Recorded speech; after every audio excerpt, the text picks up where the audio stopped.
Good morning. The Committee on Appropriation convenes the continuation of FY 2020 budget hearing. We've just concluded the University of Guam. We'll now move to the charter schools. Just a reminder, if you weren't present earlier, the general rules for the budget hearing shall be those testifying will be recognized in the order of sign up on the sign-in sheet. We'll give one per group, per charter school. Written testimony may be read. Lengthy written testimony should be summarized to about 5 minutes. Written testimony shall be submitted to the committee. Please provide our legislature staff with your written testimony for photocopy so that I can provide my colleagues a copy of your testimony. Testimony shall be confined to the substance. We're talking about the budget, so let's stick with the budget. Okay, folks? Person will be allowed to present oral written testimony only once. Once you're done, you may be asked to remain in the room for questions and for additional testimony. It may be desired by members of the panel.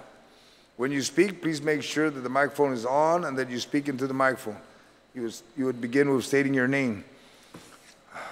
I mean, an additional rule is that any derogatory statements or gestures will not be accepted or tolerated during this hearing. You'd be asked to immediately excuse yourself or you will be physically removed by the sergeant arms. Okay, so let's keep this very professional and we'll just move along.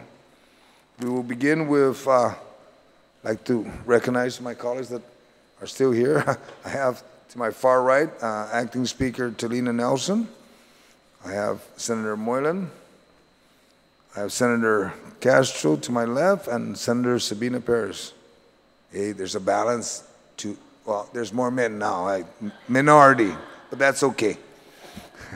We will begin first with, on the sign-up, I have iLearn, I have Gohan Academy, and I know I have Sefa here. They didn't check mark anything, but I know that each one of you are going to give a presentation. And not age before beauty, but because she's the former speaker, I would ask the speaker, Wampat, if you would like to present first, and then Senator Santos, iLearn, and then Sefa will be next, okay? Only because they're the first charter school anyway. So if Madam Chair, Madam Speaker, and she is much better looking, okay. Hey, thanks, right, France? But unless you want your yes, someone in your group. I was going to ask you if I could ask that our chairperson to begin. Yes, thank Madam you, Senator. Fay, welcome. Please, thank you. Well, it's just half a day, Senators. Senator Joseph Agustin, Committee Chair in General Government Operations, Appropriations, Housing. Acting Speaker Senator Talina Nelson, our Education Chair, I believe Air Transportation, Statistics, Planning, and any more? Air Transportation, Statistics, and Planning. My apologies. Senator Will Castro, Senator James Moylan, Senator Sabina Perez Buenas, and good morning.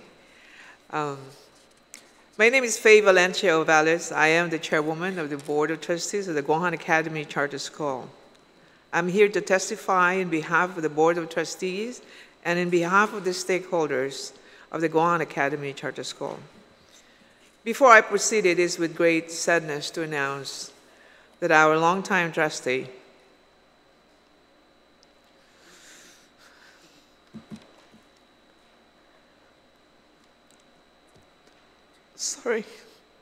Victor Perez has passed on Tuesday, March 12th.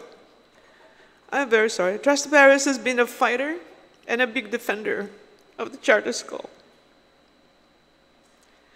and has appeared before your committee lobbying for GACs.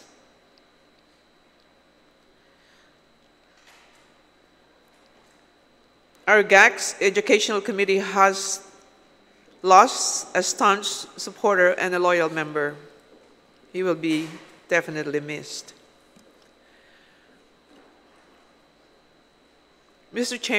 Chairman and member of the committee, I would like to introduce the members of our board who are present here today. They are our Vice Chairwoman and Rosie Tanetongo, a trustee and a secretary. Dr. Jackie Cyrus, a trustee and also in charge of, I believe, the HR chair. Trustee Hendrik Eveluk, in charge of our finances and treasurer for the Board of Trustees. We are here to respectfully request funding for our FY20 operations for our students, faculty, and staff of the Gohan Academy Charter School. For the past fiscal year, since 2013, charter schools have submitted a budget to the council, a normal protocol. The council then submits the budget to the superintendent of education, who submits the budget to the board for submission to the legislature as part of the Department of Fiscal Year budget.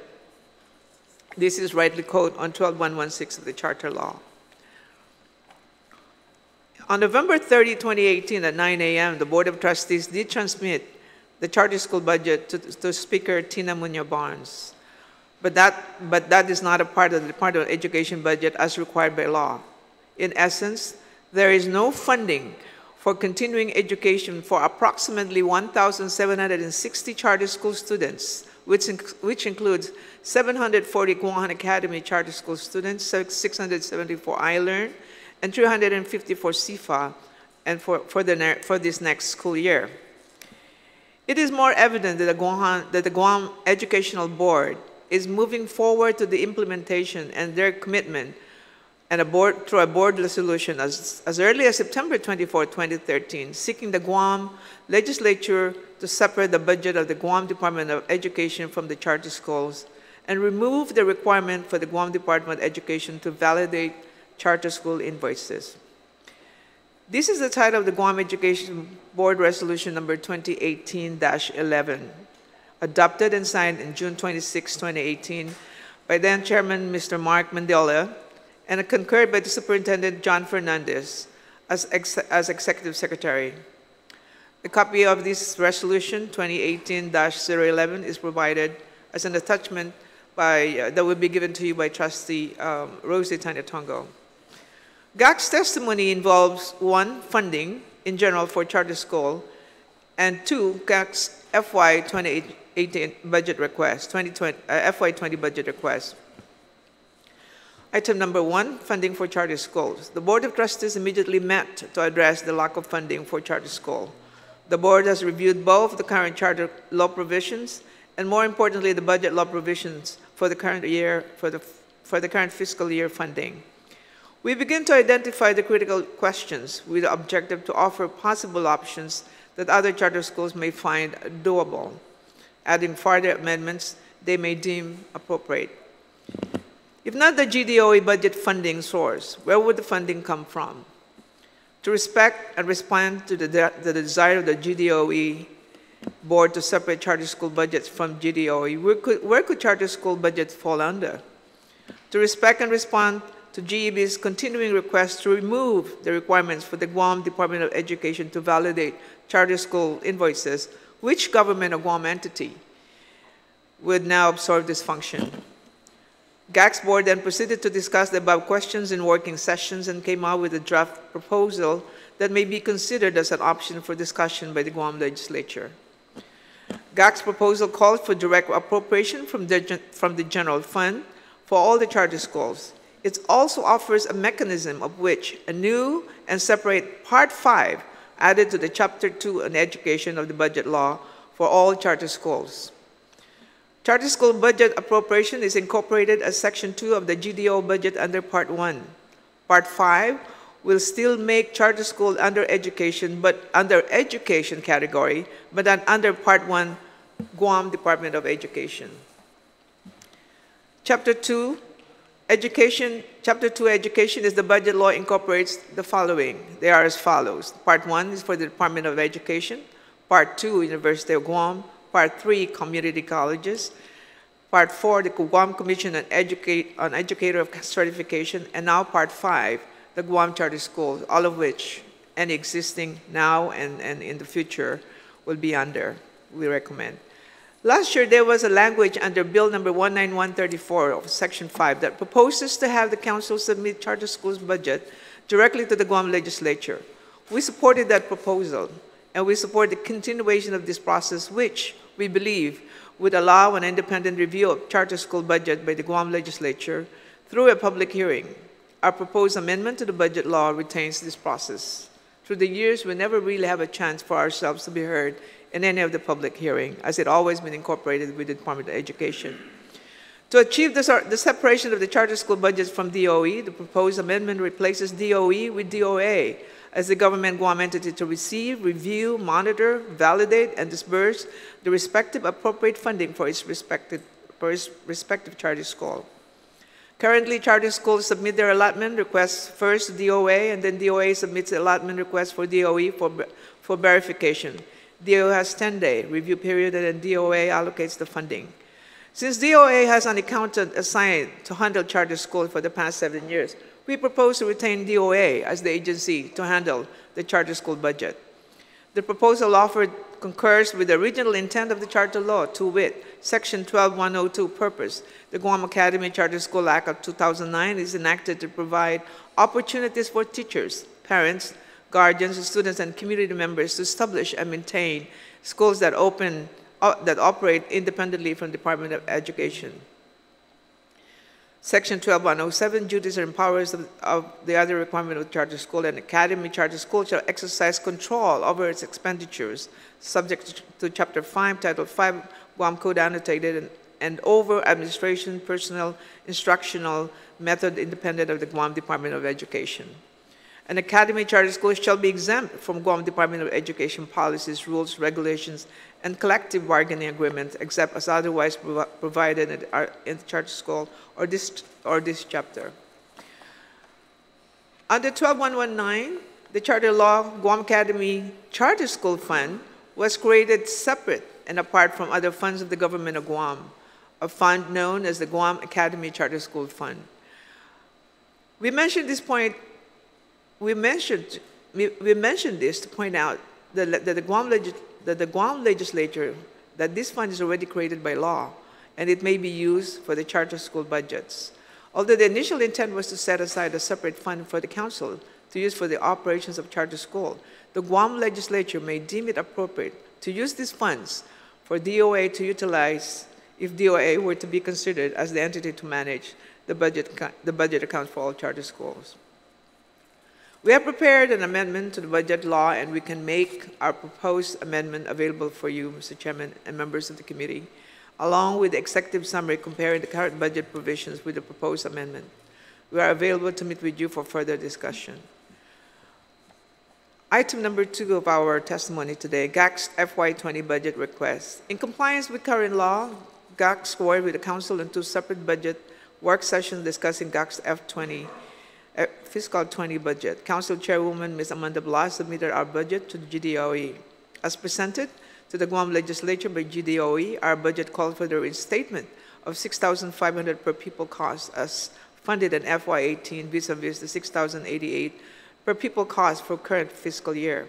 Because of the reduction, GACs had to resort to several austerity measures to include no travel, no overtime, the release of 2 employees, the reduction of 10% of salary of 4 executive staff, and suspension of 6% employees' retirement program solely funded by GACs. Mr. Chairman and members of the committee, we appeal to the Guam legislature to reinstate the $6,500 per pupil funding while capping our students' population at the same level as last year, which is at 740. We will enter into a lease extension for our current Tijan campus for 4 years to allow us reasonable time to build a new facility on land owned by GACs. This extension is due to the pending situation or the H-2 foreign labor issue. Chief Academic Officer Judith Wanta will expand on the questions of the equity of funding for public charter schools. In closing, we thank you for this opportunity to come before you, Mr. Chairman, and to discuss further school budgets funding and GAC's F20 budget requests. If you or any member of your committee, may need further information or data, please do not hesitate to call at us. Mr. Chairman, you have always helped us. You and yourself, and then your committee sub-chair in education, Senator Will Castro, have been very instrumental in really moving us forward through the years. This is another time with your appropriations committee. We hope that you can really look into how we are able to put together some proposals, and hopefully you and your committee and members of the legislature be able to look into that. I will now yield to the Vice Chairwoman, Rosie Tainatongo, to expound on the intent and the desire of the Guam Education Board, since she is in a better position to discuss this matter, since she served as GEB Chairwoman for several years. I did not have breakfast. The Tagala tongue is coming out. Dispensa, Jo. Si Jules Mas. Here we go. Si Jules Masi, ginin todo samzu, ginin Gohan Academy, Gija Gohan Academy Charter School, inagradesi, todo ajudan medyo ni amin. Maraming salamat po.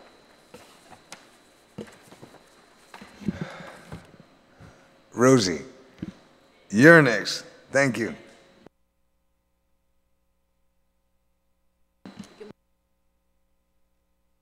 Oh, sorry. Okay. I guess I didn't want to be recorded, huh? Okay. Good morning, Mr. Chair and members of the committee. I am Rosie Rivera Tainatongo, the Vice Chairwoman for the Board of Trustees of the Guam Academy Charter School. I am here to testify on behalf of Gohan Academy Charter School. It is a bit somber to appear before the Guam legislature, absent my dear colleague, Trustee Victor Perez. We really will miss him. He was a fierce advocate for charter school and a loyal family member of GAC. Mr. Chair and members of this committee, I would like to speak to the separation of the charter school budget from the budget of the Department of Education. As mentioned by Chairwoman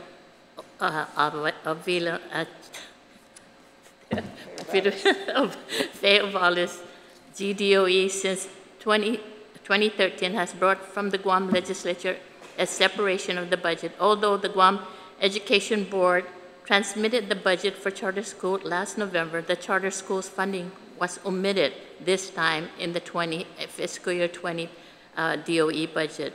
As former education vice chairperson, I am personally attest that it has been the intent of and desire of GEB to separate charter schools budget from GDOE, starting with Gohan Academy Charter School. Here is a chronology of the past action taken by the Guam Education Board to illustrate its littering pursuit to separate the budget.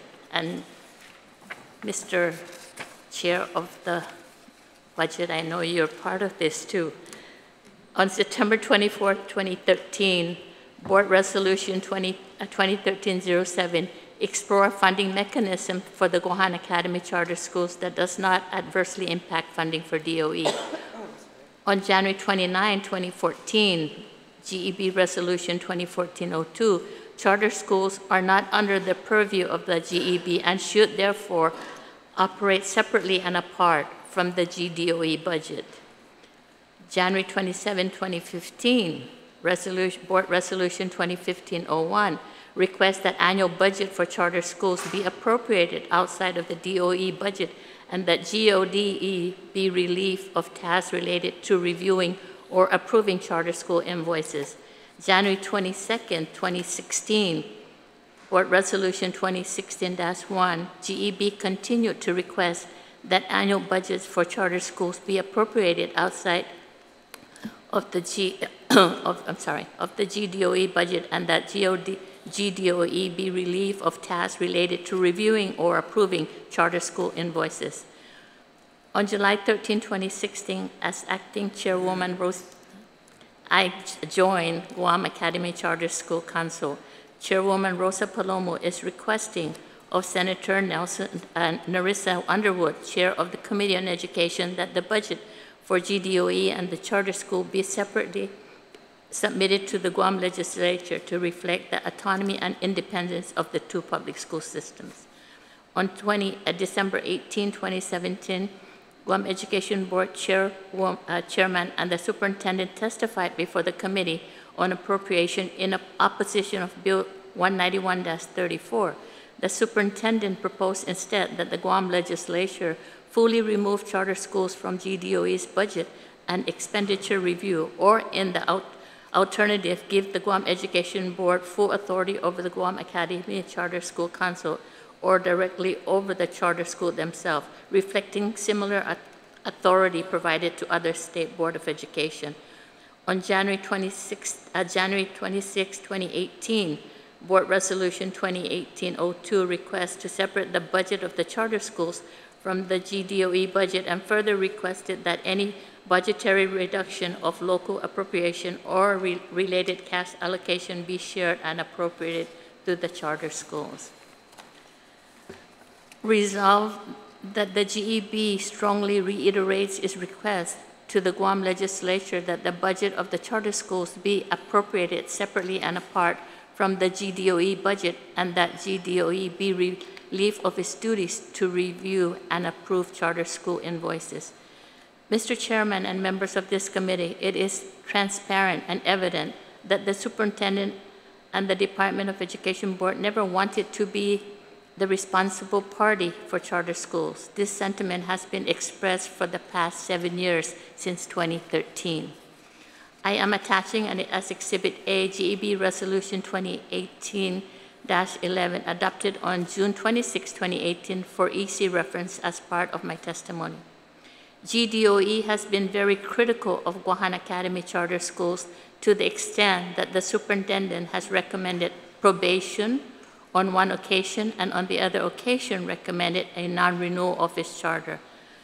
Some of the concerns raised by GDOE GAC did consider as valid, and GAC did proceed to resolve them, but in most areas, especially in procurement, the Attorney General of Guam has rendered a guidance that states that the Office of the Attorney General does not agree with the position of GDOE that GDOE can exceed the scope of its stated authority because there is no explicit language restricting them from doing so, declining to verify an invoice for accuracy because GDOE perceived that the underlying procurement to be contrary in some way to the procurement law proves too much. In conclusion, the Office of the Attorney General stated that GDOE, a charge to verify the invoices for accuracy, should be read as face value. We find nothing implies in this language that authorizes GDOE to extend its examination into the legality or validity of a procurement contract. An interpretation, as suggested by GDOE, is not complicated and exceeds the scope of statutory mandate in our opinion. Attached as Exhibit B is the Office of the Attorney General reference DOA 18-0353 dated August 24, 2018. In response to the Director of the Department of Administration's request for legal guidance regarding the scope of review when the Guam Department of Education verifies for accuracy invoices received from Gohan Academy Charter School pursuant to Public Law 34-42. It is important to note that DOA requested an opinion from the Attorney General because GAC has challenged a non-validation by GDOE on GAC's food service vendor procurement. GAC ratified the contract and DOA released funding to pay on the meals vendor contract. In closing, Mr. Chair and members of the committee, we request the Guam legislature to separate the charter schools budget from GDOE, provide a new Part 5 under Chapter 2, Education for Charter Schools, replace GDOE as the monitoring government of Guam agency to DOA, and to reiterate the $6,500 per pupil funding as early expressed through the testimony of Chairman of Fay Ovales. And as a board member before of Guam Department of Education, we have always really pushed to separate the two, because when the budget from the charter school comes to GDOE, we really do not review it, and I think it is only right that the charter school should come and testify on their behalf for their budget instead of GDOE just attaching it and sending it over. And for the last fiscal year, they didn't even put our budget together as per law, as per the statute. Thank you very much for giving us this opportunity to come before you to testify on behalf of GAC. Thank you, Rosie. Let's see. Speaker? You're going to speak? Okay. Buenas and half a day, Senator San Agustin, Acting Speaker and Education Chair, Senator Nelson, Honorable Senators Shelton, Moylan, Castro, Marsh, and Paris. I am Dr. Judith Wanpat, Chief Academic Officer for Gohan Academy Charter School, better known as GACS. I'm a lifelong educator and public servant who has dedicated my career to improving the quality of education for the students of Guam and the overall quality of life for the people of this island. My career began in the middle school classroom, which led me to becoming a school principal. I retired from the public school system to advocate for substantive change in education standards on a policy level.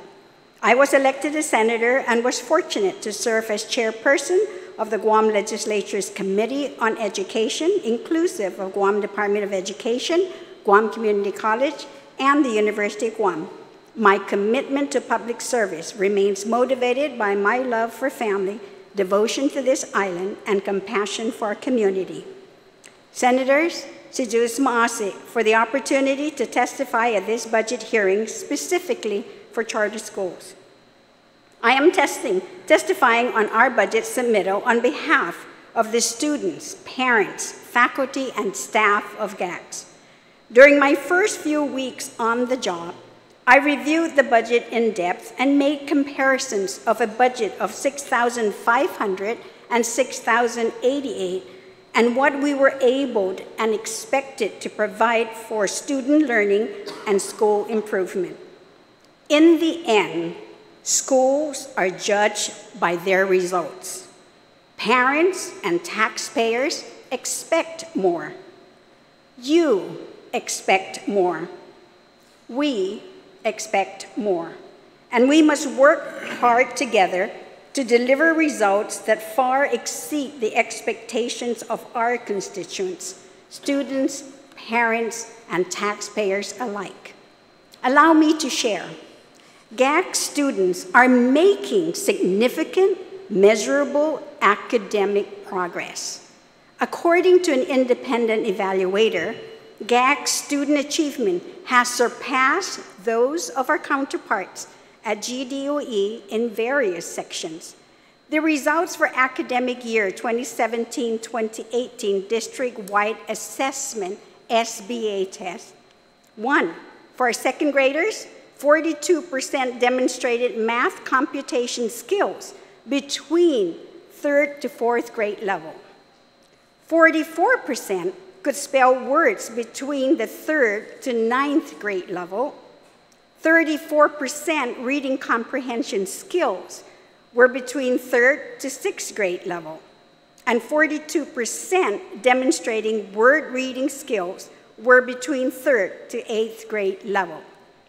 For 3rd graders, 67% were spelling words between 4th to 9th grade level. 61% were reading words between 4th to 10th grade level. 87% demonstrated math computation skills at the 3rd to 4th grade level. For 7th graders, 15% of GAC students showed math computation skills up to 10th to 12th grade level. 40% had spelling skills up to 12th grade level. 29% had reading comprehension skills between the 8th to the 11th grade level. 40% showed word reading skills between the 10th to 12th grade level. On the ACT Aspire test, 29% were at the national average, with 12 students exceeding the national average in English. In reading, 40% were at the national average, with 10 students above the national average. GACS is chartered to use a literacy program called Direct Instruction, DI. DI is well researched in the academic professional literature and attributes its success by ensuring fidelity. To share our successes, specifically for GACs. For DI. By June 2017, 69% or 56 of students entering 2013 as third graders were on or above grade level for reading and language. 83% or 67 students of our third graders were on or above grade level. So you ask the question, why third grade? Well, DI teaches kindergarten to second how to read. Third and fifth grade students are taught how to read to learn. So if students start DI at kinder or preschool, they have a better chance of reaching benchmark by the time they start third grade. Students being at benchmark in third grade is very critical, because if they are below at that grade, it becomes more difficult for them to reach benchmark. The anomaly, however, is that when children come in much later after that time, then it's going to take a little bit longer to bring them up to benchmark. Our graduation rates are averaging 100%. School year 15-16, 2 of our students, our high school students, graduated. School year 16-17, 9. All of our 9 students graduated. School year 17-18, all of our 31 students graduated, and we expect all of our 30 students to graduate at the end of this school year.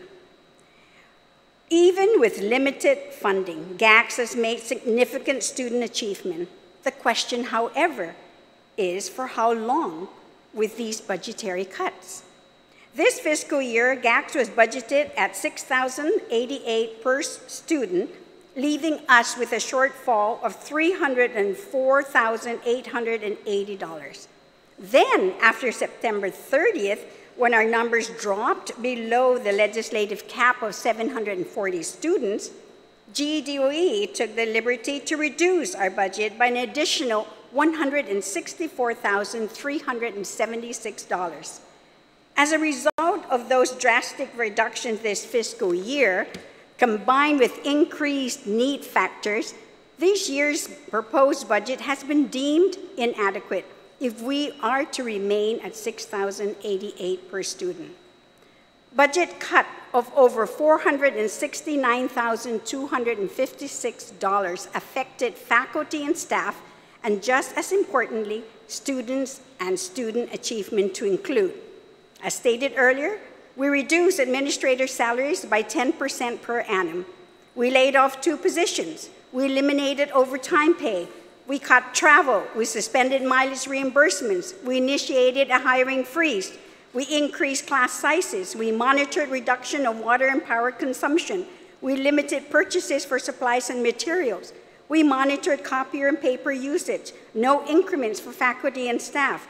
Suspended stipends for academic coaches. Suspended the 6% retirement employer contribution. Cut consultation fees with NIFTY. Cut services fees with NIFTY. We cut the STAR program, standardized testing and reporting and accelerated reader.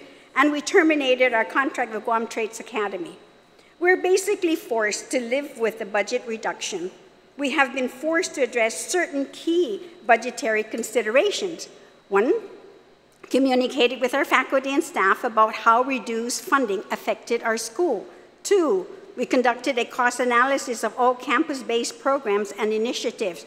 We asked ourselves if certain expensive programs can be replaced with similar inexpensive programs, such as hiring our CTE instructors versus actually using our staff to teach. Cross-enrollment and dual enrollment were considered.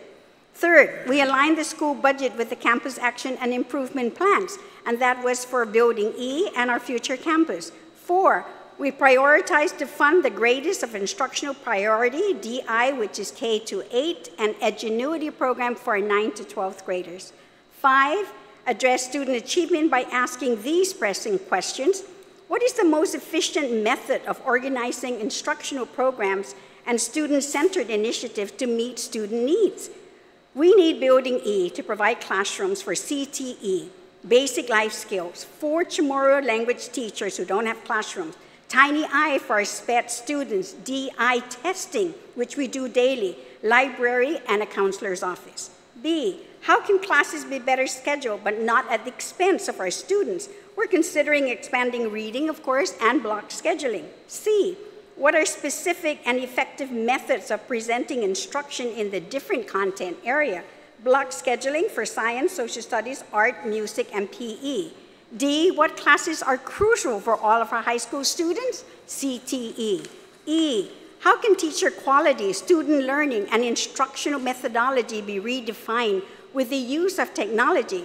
Things such as lesson plans and assessment, parent portal, Google Classrooms instead of textbooks, storage and paper waste, record keeping, training via webinar, and more. F, what are the short-term and long-term impacts of reduced budgetary funding on student achievement? Unfortunately, we will only be able to pay for faculty and staff, but no instructional materials, and we are basically will be operating on bare bones budget. G, what additional or innovative fundraising or crowdfunding efforts can be implemented? Senators, we fundraise for everything. Field trip transportation, entrance fees, food for the children going on the trips, special school events, graduation, promotional exercises, faculty and staff development, and more. H, why the need to participate in the child nutrition program? So that then we can be subsidized by USDA to provide free breakfast and lunch to every child.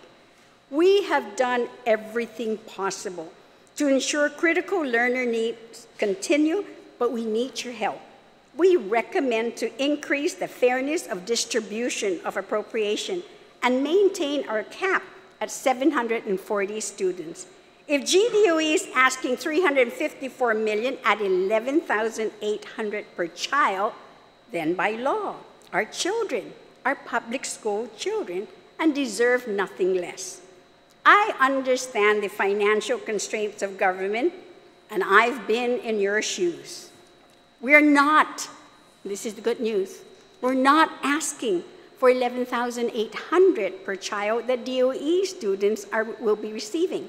What we're asking is that you revisit appropriating $6,500 per child at our cap of 740 students. Nothing more and nothing less. Consider this scenario, Senators. GDOE gets, and I put 11,800, but the actual figure is 11,927 per child at 29,680 students, while the charter school gets 6,500 per child. Contrary to popular belief, when a GDOE student transfers to a charter school, the $11,800 or the $11,927 does not go with the child. Only $6,500 per child is appropriated for charter schools. If anything, the balance from the 11,000, well, I put 800, I realize that GOD gets, the balance of $5,300 at 740 students amounts to $3.9 million that will be staying at DOE. It doesn't follow the child. Senators, thank you for embracing the mindset of excellence for all of GAC's children. Thank you for believing in us as we believe in you to support Gohan Academy Charter School. And thank you for joining us in creating the best in every child in our remarkable educational system, which they so richly deserve. Please remember that 500+ families chose Gohan Academy Charter School. They are public school students who chose to succeed with a charter school. Our teaching faculty and staff of 69 chose to help our students realize their potential. Our laws support their choice, and we are asking that you support their choice. I look forward to working with you and Magahaga Leon Guerrero. I leave you with this. We are leaders, we as leaders must maintain a single and most essential visionary perspective. Students first and foremost, no matter the constraints. Si Judas Masi. Thank you.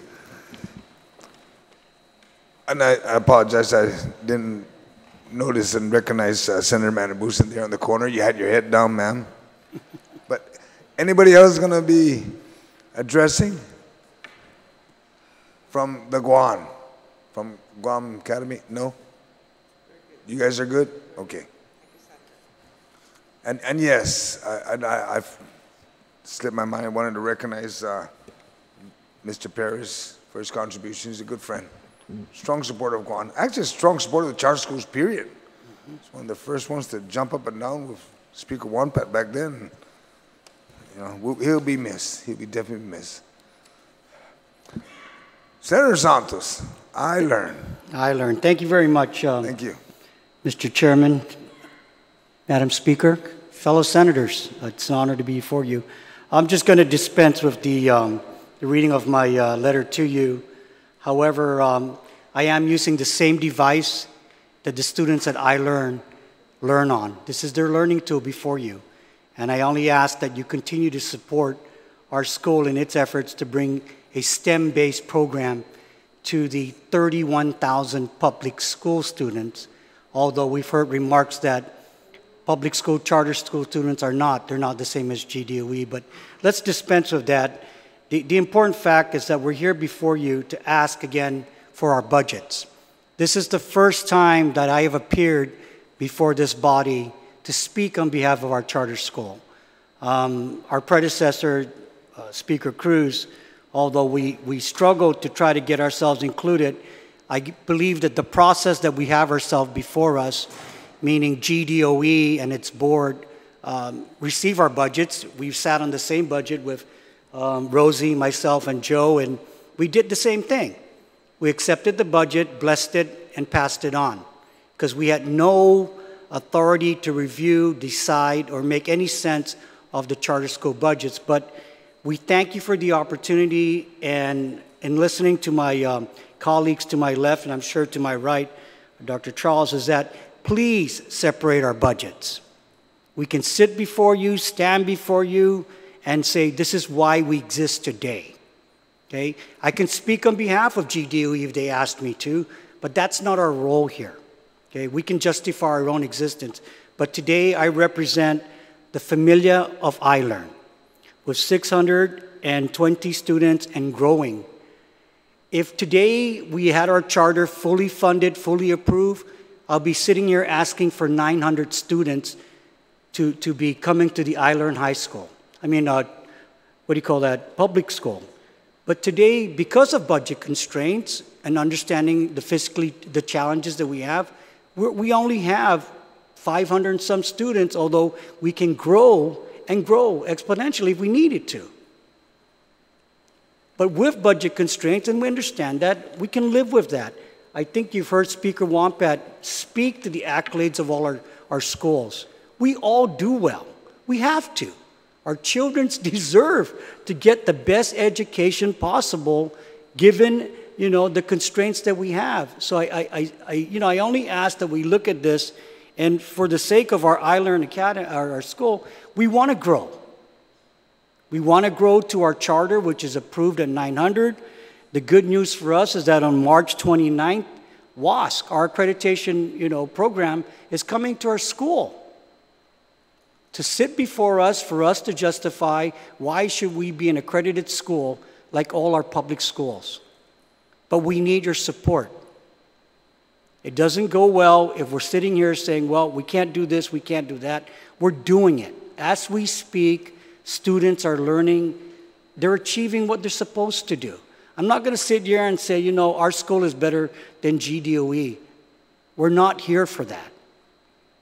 We're here today to say, in our case, 600 families are looking at us today asking, do I have a future? Do I have a choice?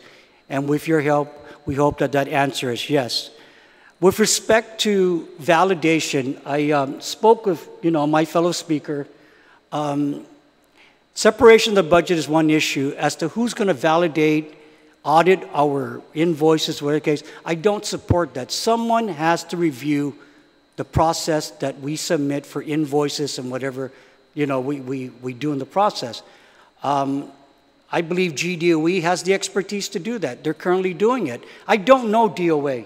However, you have an expert right behind you in the likes of Mr. Wilfred Affley that has been there before. And I said to them, I said, this is public money that you're dealing with. If GDOE feels that there's something wrong in your invoice, then I think the avenue is finding someone else that you can go to say, we don't agree. So I think we should sit and first deal with the budget. If it's in your wisdom to put in the separation, then we can live with that. But as to how we're going to get audited, we're required to get audited, you know that. But the validation process, I do not agree. Keep that with GDOE. I mean, if there's one place that understands education system, or at least we think they do, it's them. So let them do their jobs, and we can get into the dynamics of how that should turn out. But again, on behalf of iLearn, we simply ask that we go to the 6,500. If you want to argue the merits of 11,000 and 6,500, like I've said to Chairman Mendiola and Superintendent Fernandez, I don't think we want to go down that road. Okay, because I heard a statement from Superintendent Fernandez that he wanted to impanel a committee to look at the per pupil cost. In simple math, it's taking the number of your students and dividing it by your budget. But the way I do it is you take the appropriated amount and divide it by the number of students you got. So the math is very simple. I heard from my Senator Moylan said, Senator San Agustin was doing napkin math, and he says, I was really surprised at the amount. The amount is real. It is an absolutely real number. They make, they get more money than we do. And like I explained, is maybe the question that we should be asking ourselves, what's the difference between a GDOE public school student and a charter school public school student? Someone needs to explain to the general public 11,000 versus 6,088, because I've never heard that explanation. I can tell you what the numbers are, but as to what processes we do differently, I think that's the question that the general public should be asking to the GDOE board and Superintendent Fernandez. Thank you. Thank you, Senator Santos. Sefa, the newest charter school on the block. Sir. Good morning. Our Board of Trustees would like to extend their apologies for not having them here because they have prior commitment. So, Mr. Chair, to the honorable senators, fellow educators, ladies and gentlemen, a pleasant morning to all of you. I am Charles Isaac Data, the Interim Chief Operating Officer of Sefa LACS. First of all, I would like to extend our sincerest gratitude for allowing us to be part of the existing charter schools. We are here to support and propose the budget for the fiscal year 2020. In response to the needs of Sefa LACS, Strategic Vision Plan 2023 has been created to actualize its program, activities, and projects. Sefa seeks to promote academic excellence geared towards STEAM-based education, science, technology, engineering, arts, and mathematics through the intensification of project-based and collaborative learning. The said strategic plan is anchored in the intervention and integration of technology in our teaching and learning process. These key elements are the 8 M's of teaching: milieu, learning environment; matter, contents of learning; method, teaching learning strategies; material, the resources of learning; media, communication and teaching and learning; motivation, sustaining interest in learning; mastery, be all and all end of learning; and measurement, assessment and evaluation of learning.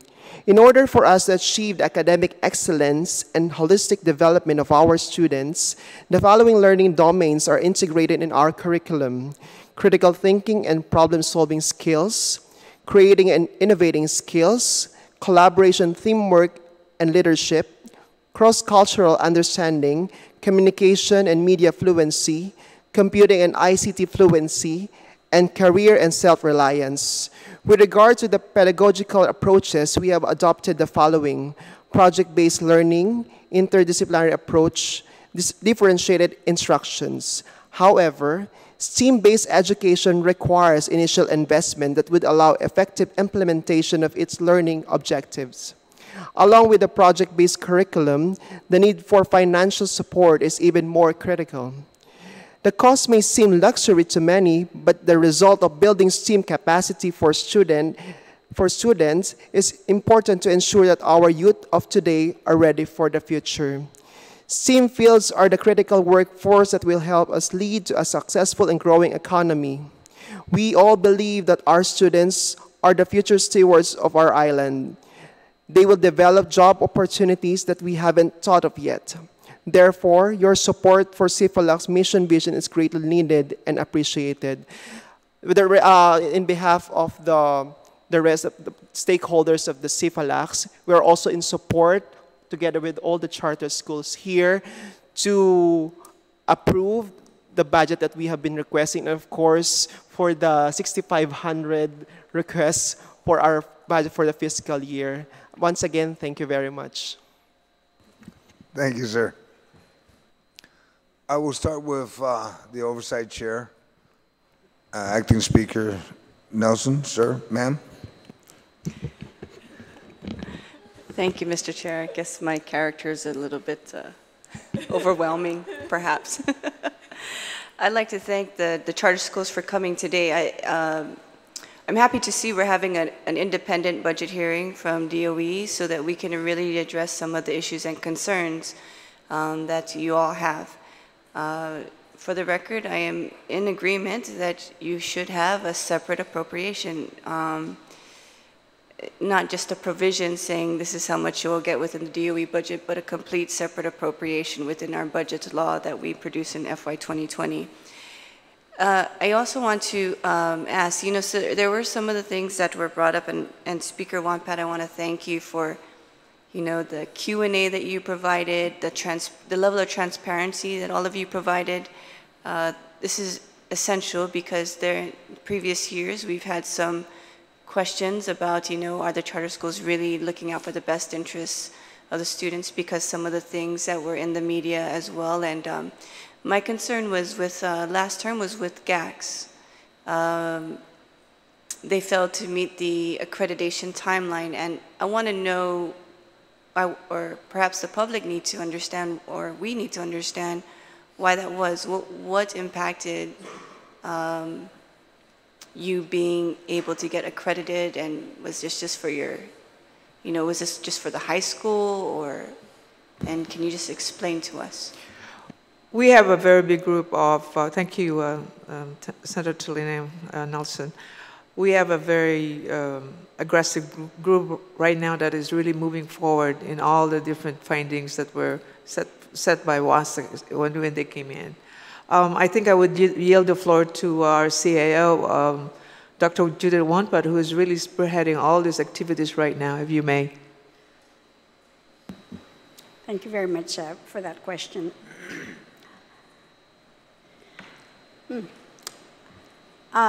We've received word from WASC that they have granted candidacy for K2 to 5.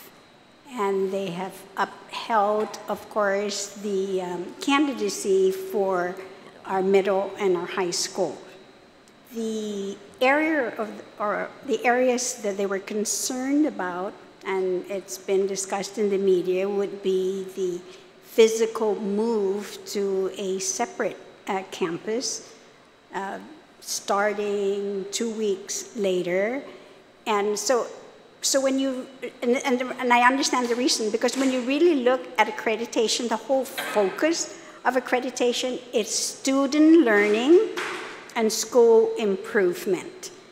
And although we were able to justify why we feel that candidacy should actually be granted to our high school students to impress upon them, because they were concerned about the facility in which our children were housed in that one semicircular building, whatever. And I was actually, when I first started to teach, I was in an open classroom And the school where I was Agla Johnston, 4 teachers in 1 building, completely open. Then when I was principal at FB Leon Guerrero, I had 4 buildings, the same concept. But I know we've moved away from open classrooms now to fully self-contained classrooms. And it's always whatever the buzzword is in education, and they just felt that in spite of the fact that learning was actually taking place, they just didn't like the situation and how the school facility was set up. So currently, that's where we're at. When I was hired, the deliverables, given to me would be then to really work on accreditation. And we have been. So we've set timelines already for ourselves. And by the end of this school year, our first written draft will be submitted to WASC. And the final draft then that we've also scheduled will be in December when they come out to visit us next year in March. And this is for the high school level? For both. We're doing it for both. Although right now we're addressing the self-study for K-5, we're not leaving our high school behind. We're moving forward with them. So all of the self-study that we're doing, all of the perception, all of the data on our assessments will be done for K-12. Okay. And perhaps this is for all of the representatives from the schools. It's about student enrollment. When you do student enrollment, and some schools are capped at a certain number, do you meet the enrollment that you are capped at? For example, I guess, let me see. Is it the GACS? GACS is capped at 740, right? And then iLearn is at 620, and then Sefa 350. So you meet the student enrollment? So you can go first. Fiscal year 2017-18, I think we dropped from 740 to 703. Yeah. Well, yeah, this year we're not able to. The other year we pretty much exceeded.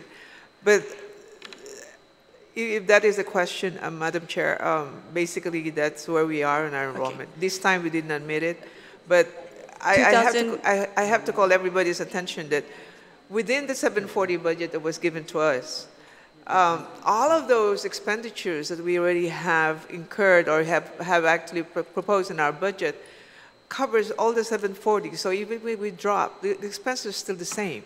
So it's going to bring me to my next question. Come again?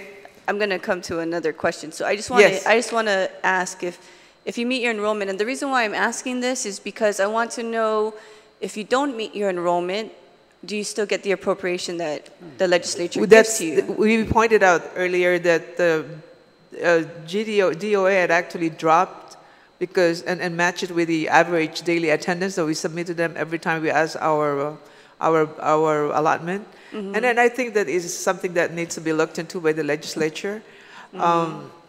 Since we have the ADA attendance, the average daily attendance that supports the existence of all charter schools, then I don't know how they had to just rightfully or whatever mandate they have to drop our money on the basis of our enrollment.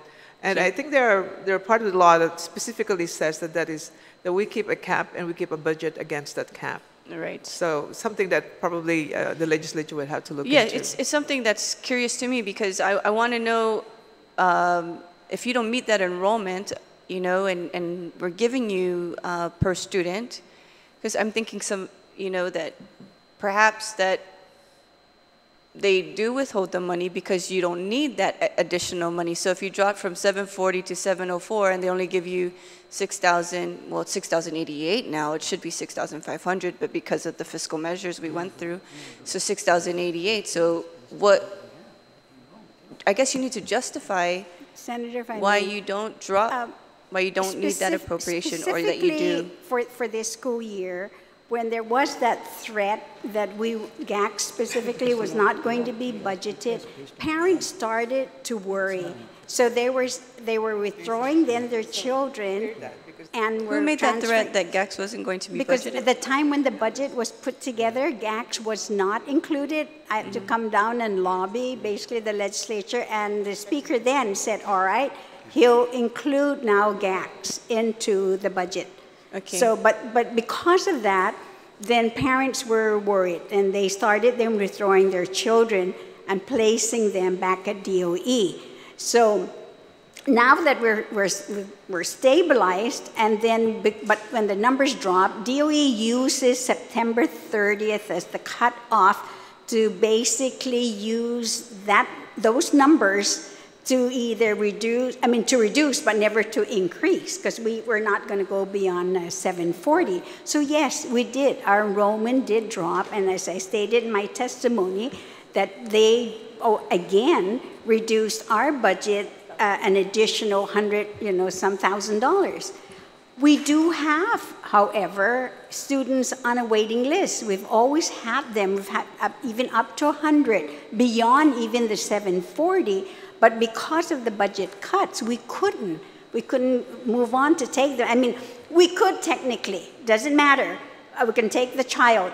However, the monies are just not there to provide for the resources and materials that we're going to need. So as we look forward, we need to still ensure that we are accounting for your student enrollment. Yes. As is. You're right. And not look at the trend that occurred within the 6 months during the fiscal crisis. Yes, because regardless, when we hire a teachers to teach 740 children, we still have to stay within that budget. If our numbers even drop to 500 or 600, we're not going to say that we're going to get rid of these teachers, because there are other children there that needs to be taught. Okay, and then how did you deal with the impact when we had the shortfall and,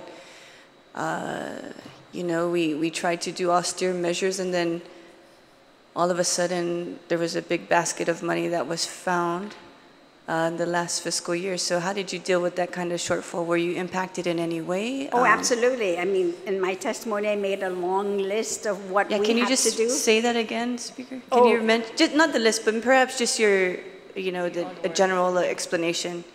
Well, we looked at all facets of our school facility. We looked at teacher salaries, increments, even administrator salaries. They weren't happy with me when I recommended that we all reduce our salaries by 10% to make monies available so that we can purchase some supplies. So we were definitely impacted at all angles. But so the one the administration, we started board, with ourselves. Before, you started from the top? Yes. Before and you cut yourself 10%? Yes.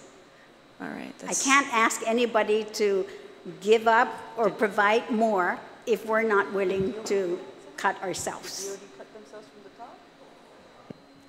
Okay, thank you. I appreciate that. How do we get you, some of the challenges for the accreditation for the high school was withheld. A building? Yes. So our facility. So we're all now housed in one campus, which is building C, D, yes, C and D. But we need to expand, because one concern that they have was our high school students and providing career technical education classes, CTE, for our students. And that is why we were moving to request for Building E to be able to do that. So Building E is strictly for students. It's not for offices or anything like that. We're to provide for a tiny eye speech therapy room for our students.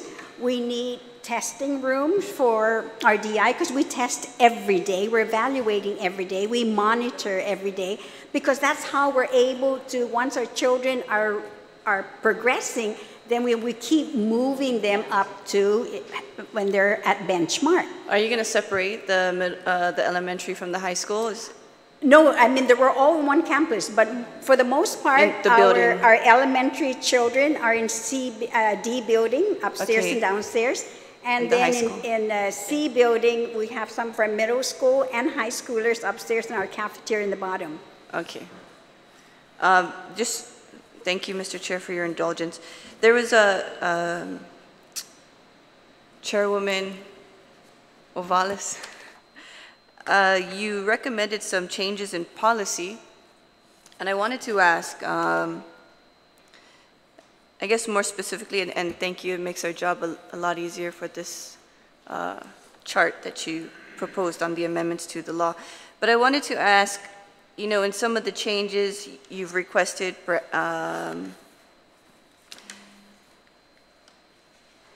do you have the infrastructure to support these changes? Like, it almost seems like you're asking to be removed under the purview or the jurisdiction of DOE, where you can handle your own funds. Am I getting this? And then your procurement. Can you please explain it? I mean, do you have the infrastructure, the personnel, the expertise? This is for all charter schools, no? Yes. And so, how are you going to do that? I mean, I'm understanding that we go to DOE as our, you know, as our source. If we need something, we go through them to validate certain things. But what is going to be required in order to change this policy where you can manage your own operations? The mechanics, Madam Chair, is in place right now. It is a part of the charter law that allows DOE to verify, and a given 10-day period for them to be able to validate probably all the invoices. And I remember in the many hearings we had in the past where DOE would say, well, we would like to do that because that's our money you're spending. It really makes sense. But that is only to verify, not to sit on any procurement or anything that we do within the charter school. So there was an agency opinion that says, DOE, verify. You don't have to move into installing all the process and give it to DOE. So if there is money, they have to. So the process is in place. It will still remain, except that we're trying to ask right now is either we keep the law as for them just to verify, and I think the agency's opinion has already said that, but it's still continuously being held back. Our allotment request is still being held back by DOE for the review process that they could take long. Of course, the 10 days is there prescribed, but it's all in place. DOA will be the ultimate agency probably, because within GACS, we have our procurement officer, we have our controller, we have our CFO, we have our accounting people. And it's a very simple accounting in the process. We have X amount of money, we use it for payroll, for other different expenses. We move it over to DOA to verify, and DOA will just say, okay, DOE said it's okay, so we pay. The mechanisms are all there. I think it's just a little bit of understanding that the DOE cannot anymore hold back on that money. If the argument now is say get it out, get the budget out of DOE, then they have no right to review our budget and sort of like take time on it in moving it over to DOA. It causes a lot of vendors angst and anger, but that's something that's already in place, Madam Chair. I think it's just moving some of the responsibilities back to DOA, because within GACS, we have done we are all set up to move into like how we do our allotments to get our finances in order. It's just the process of moving. How do we ensure checks and balances for the accountability of the government's money? We are mandated to do audits, and as the opinion of at one point in time, the GSA administrator, Ms. Claudia Aquadze, had initiated that had actually mentioned that if we do err up in our procurement process, then there is always the OPA to check, and it is all included in the charter law that OPA has the right to really look into the books, get into the books, get our audits in place, and question all the activities of the charter school. It's all in the charter school law. It doesn't matter, because our budget is tied up with DOE, they have that verification process that we have to go through. Taking it out of the law or taking out DOE on the charter school, the charter law, would just have probably our own people to prepare our budget, bring it to DOA, and it's really the desire of the legislature now. And I know Senator Agustin would just say the same thing, well, who's going to check you guys? But since this is going to be an independent budget, I think just like any other agencies, we will just put forth upon ourselves that we are responsible procurement people, that we go by the law, we go by whatever the intent of the money that was given to us. DOA does it, OPA audits, and beyond that, we also have external auditors that does our book on a yearly basis as mandated by law. Okay. So we have the mechanics, Madam Chair. And have you availed to any federal funding? Are you receiving federal funding other than? We are still tied up with the CG grant, the consolidated grant, Yes. like everybody else. We have, in the past, I think the initial part of the charter school was given by NIFTY, and we continue to get more. Unfortunately, some of the grants applications that we go through have certain restrictions and requirements. But, Madam Chair, believe me, we have looked through all the grant monies that could be possibly given to the charter school. And I know that one of the last ones that we have got was something to do with the peace program that was with the GBWH, the mental health, right? Yes. So, but we continue to look for additional money, Madam Chair, through the grant process. The U.S. Department of Education had a lot of grants that are given to all the charter schools in America. Some of those restrictions are on us, and we continue to really look into all the possible grants that were given to new charter schools that ourselves. There are those that will say you have to be with us we have to be a charter school for 5 years. You have to have all these other restrictions that are imposed on new charter schools like us. But we continue to look for those grants, Madam Chair, to help us alleviate some of our expenses in running the school. I know, Mr. Chair, I want to thank you. I just want to request, the representatives, I'm not sure if they have it today, but I wanted to request out of these students, out of your enrollments, your current enrollments, how many of them came from DOE? Thank you, Madam Chair. I would like a number figure because, yes, we need to do a better tracking of the money and how it's spent. And so if we can... Done. We have it right here. Thank you. Have it right here. I actually can give you that okay. information.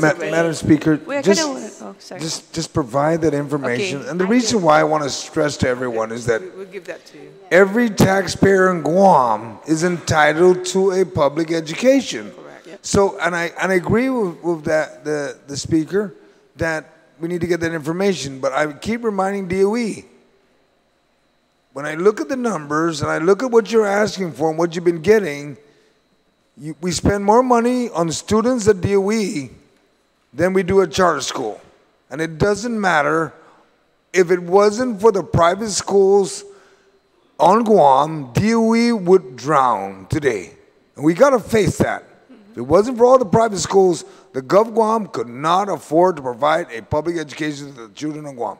So we'll focus on you. Please provide that information. I know, and if you have it now, please provide it to the speaker. I okay? do. Thank you. Thank you very much. The count that we have of September 2018, we get 336 of our children come from all of our GDOE schools.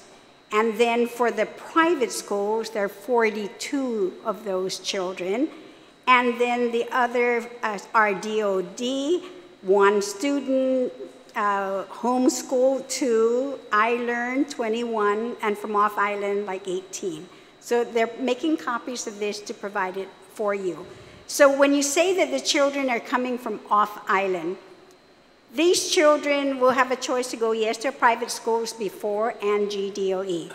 So yes, many of those children do come to our school, and when they come to our school, it's because they come as families. They don't just have one child in the elementary and they put the rest in a public school.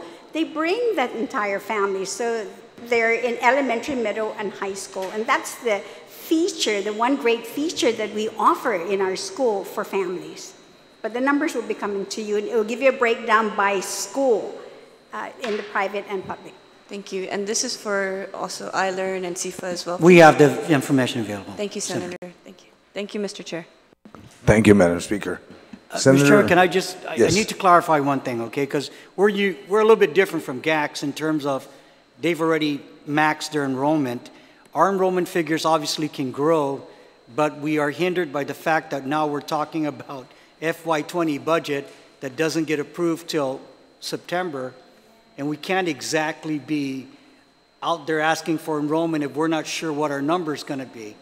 So we can't get in the same situation where GACs did and banked on approval of a student enrollment figure that didn't get approved. So what do you we're very recommend? cautious, Senator, in you know, we're able to grow to 620. We're asking for 670 for the next, and we're gonna monitor that very closely because, like I said, we don't want to jump the gun and say, hey, you know, and then all of a sudden, oops, we can't go to that figure. So again, we would like to grow and we want to continue to grow. And the figure now that we're asking is 670. Okay. We should have been at 900 as we speak, but again, with your support, you know, like to the right of me, Sefa wants to grow also.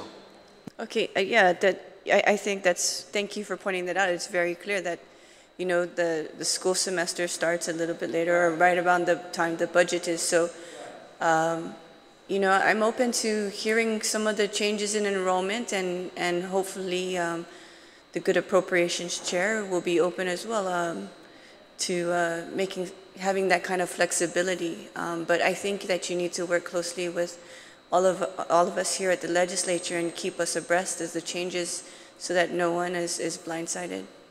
Thank you. Thank you, Senator. Thank you, Mr. Chair. Thank you, Madam Speaker. Before I ask Senator Shelton to ask her question, very short. Gohan, you have 740 students. iLearn, you have 574. Sefa, you have 99. And I'm going to go backwards, right? You may be more. I'm just stating what I have in front of me. You have an authorization of cap of 350. iLearn, you have 620. Gohan, you have a cap of 740. I'm very comfortable leaving the numbers where it's at today. I'll work with the oversight chair. And if she says, let's work and increase it, so you folks work with the oversight chair and then we'll work with that. Okay? Senator Shelton. Thank you, Mr. Chair, and Sejus Masi, everyone, for being here today, for your presentation today. Ms. Fay, if I can ask, you did say that you had all of the mechanics to take care of the procurement on your own. I just wanted to check that there is someone who has completed all the GovGuam procurement modules, the training. Recently, 3 people have completed the course with the UOG, and hopefully, even among members of the board, we are encouraging also ourselves, given time, we'll be able to do as well. Thank you, Senator. That's good to know because I know even in other agencies, they have a problem completing the procurement training, so I wanted to make sure of that. Thank you. And you answered a lot of my questions about the unvalidated invoices already in your testimony, so thank you. And I have one question about the Wi-Fi for Gohan Academy Charter School, the Wi-Fi, telephone, internet services. So the expenses were $54,000 in the 2019 budget, and in the 2020 budget request, it has jumped to $135,000, so nearly tripled. I wanted to just ask why such a high increase? Could you... Good question. Okay. What has happened, and I have the accountant here, is the fact that we are now using online program, the Ingenuity.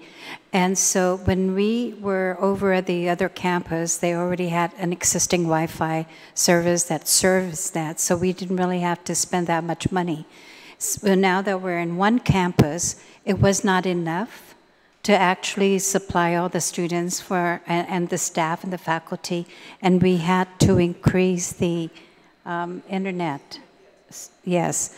So that was the amount that went up, and they had to come in. The engineering at GTA had to come in and redo the entire 2 buildings there, and so that was the increase.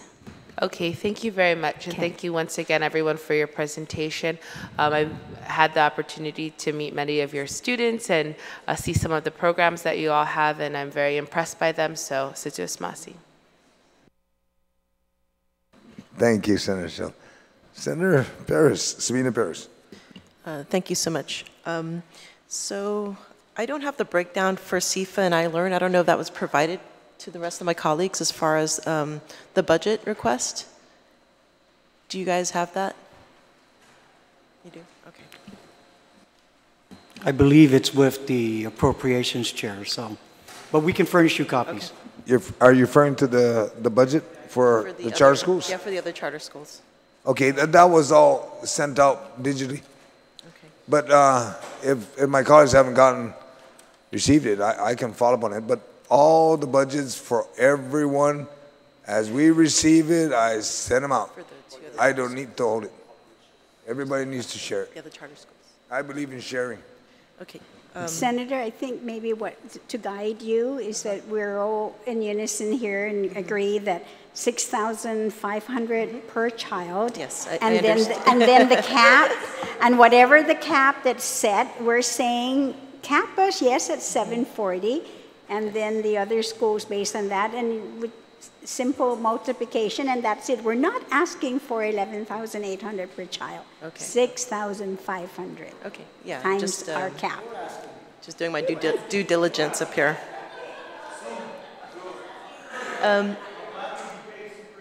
Yeah, I mean, I think, yeah, charter schools provide diversification of our educational portfolio here on Guam. And I think when we're thinking about the future, I think it's important to do that, to diversify our educational system if we want a diversified economy. So just a couple things. What type of strategic planning have you done regarding charter schools as a whole? Or maybe I'm just, yeah, that's my question for now, or one question for now. Well, thank you. And that's a very good question, because this was a hurdle for many years, actually, to have charter schools accepted and passed by law. And I think the success of the charter schools is that they really are public school children, so that we're independent, but not, of course, like private schools where we can charge for tuition. The strategy in which we're looking, which I've really actually reached out to the other charter schools, is for us, first of all, is to form our own association to be able then to make sure that something very similar to what GDOE was mandated to do with GCC and UOG, to have this tri-board. That is something that we would like to pattern ourselves as well for that, and to also kind of guide the council in terms of some of the decisions, and strengthen that law in terms of the decisions that they're going to make to charter schools truly as schools who would provide an alternative education than what is traditionally offered in our public schools. The other would be, and the law basically provides for it, and I think this is something you seriously should think of, and GDOE should, is that there's room or an opportunity to be able to convert some of the existing schools to be able then to offer alternative education, because one shoe does not fit everyone. In addition, you would also find, and you've heard this conversation, is that the numbers of school children have reduced from 36,000 to now 29,000. So please don't blame the charter school for taking all those students, because we didn't. But I really think that through this group in our three boards meeting, that we will be able really to kind of set some standards that we would like. We are not adverse at all to accountability. I like you to hold us accountable. I like you to look at us specifically for student learning and school improvement more than anything else. Because if WASC is looking at those two areas, then you should be looking at those two areas as well, for not just the charter schools, but we don't mind setting the stage for it for all schools. Yeah, I understand as a teacher. I understand the process. The other thing that I would like to ask is, has there been some consolidation as far as administrative work across the charter schools? So possibly you can save on, the money.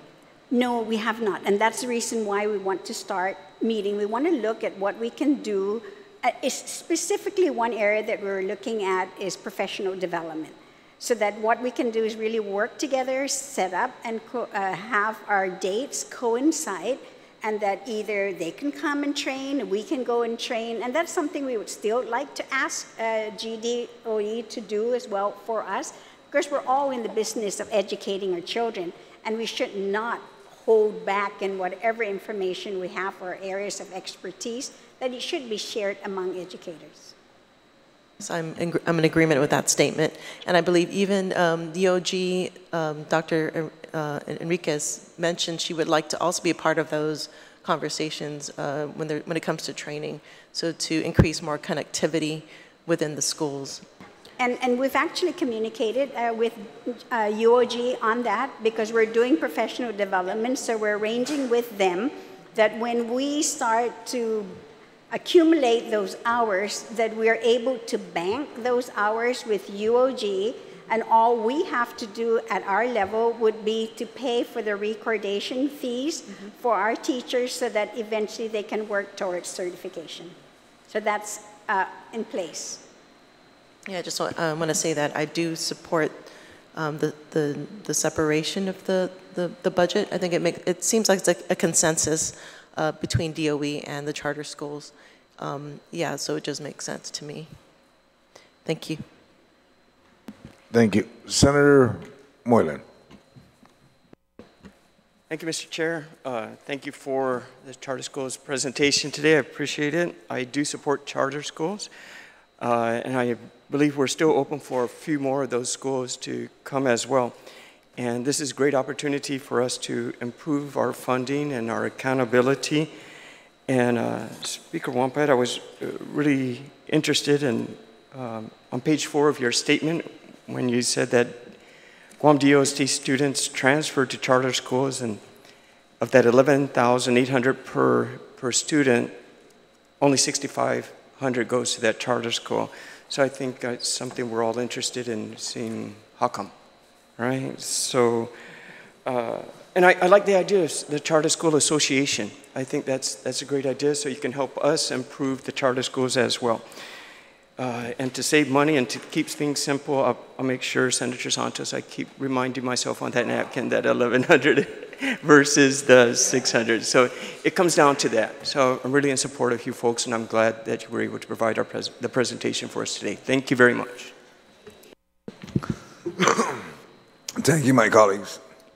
Thank you, charter schools, for being here. You know, I was on the Board of Education for 6 years, and I never wanted charter schools to be part of the budget.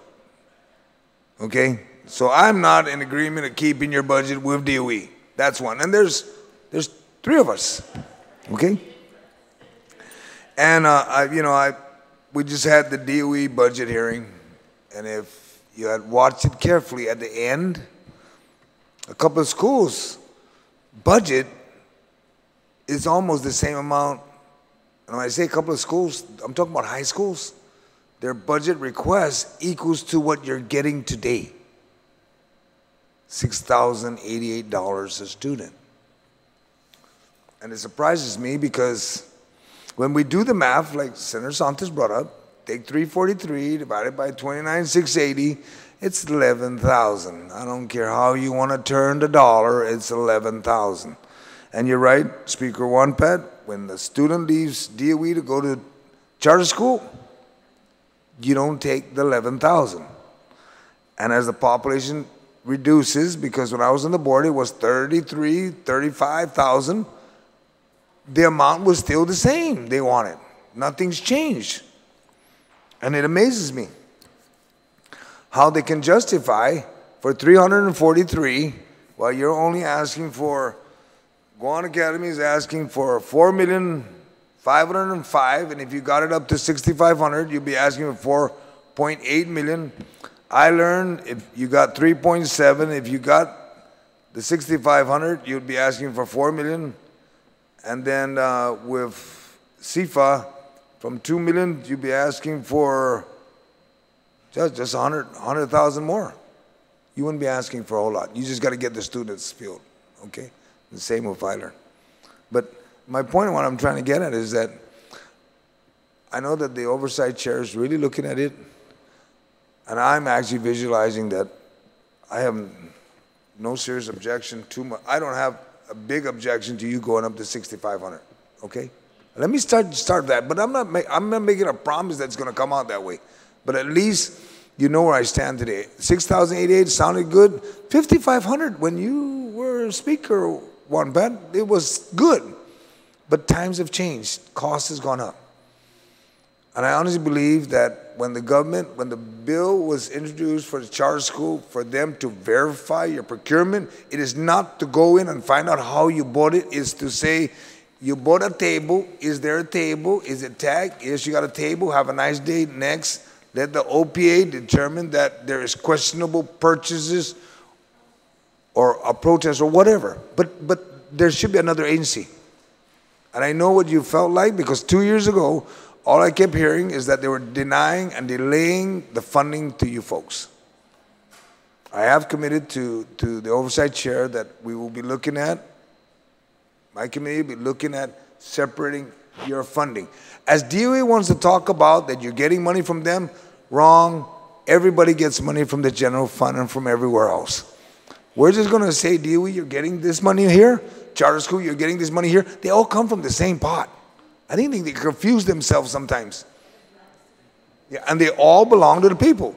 And we are required to make sure it's being accounted for. So, you know, with that note, hopefully, you can get past 620 for Senator Santos, and you can go after your 670 and up to 900 and so forth. But you know what? I'm very curious. I'll be sending you letters. I have a bunch of questions, and I don't want us to last all afternoon. I want to know about your property that you guys got, when you're going to build. I'd like to know about the property. We had one bill to expand your building, and Sefa. I'd like to see you guys get on your feet and out of DOE property and on your own, because the children of Guam's futures is in your hands. Yeah. In the spirit of transparency, Mr. Chairman, can you, it's not exposed to the public, I guess the right word, give us the breakdown of each school. There's 36 or 41 schools. Tell us what the budget amount per school is and the student enrollment. I mean, that I know the information's there, but it's not given to the general public. Because that's the truth in the numbers. I work with the Office of Finance and Budgeting and have them loaded up on their web so it'll be exposed to everybody who see it. Okay? I have no reason to hide anything. Let it be known. And I know that the oversight chairs love to see that. But we're going to work on that, and then I'll be waiting for the oversight chair to let me know what direction she wants. I'm here to work with my colleagues and work with the people who want, period. It doesn't matter. Okay? Mr. Chair, if I may just real quick. Speaker? Thank you. And Mr. Chair, I want to thank you also for your commitments and your support.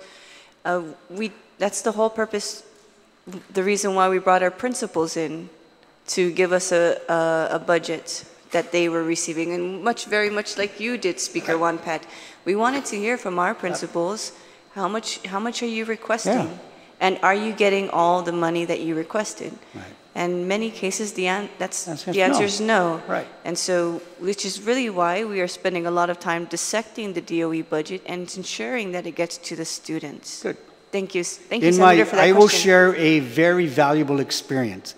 In my first term as Ways and Means Chair, I actually listened to my colleague to the left, and we went to every single school and heard their budgets. So I can speak firsthand to what that process is, and you will be surprised what you learn when every single principal, with the students and the parents behind them, pleading on behalf of their school. So if you want to go down the road, do that process, and you will be surprised. Started already. Yeah, Since see, the beginning that's of good. the term. Then you know. Thank you, Senator. Thank you, ladies and gentlemen. The Committee on Appropriation will continue to receive testimonies on the charter schools budget or any other input you would like to provide, or any other requests and letters sent by my colleagues out. Please provide us a copy of it so we can attach it as part of the committee report. Address that to the office of Senator Joe S. San Agustin via email, senatorjoesaugustin@gmail.com. Sejus Masi for your attendance and participating in today's budget hearing. And for those at home, thank you for watching. Have a nice afternoon.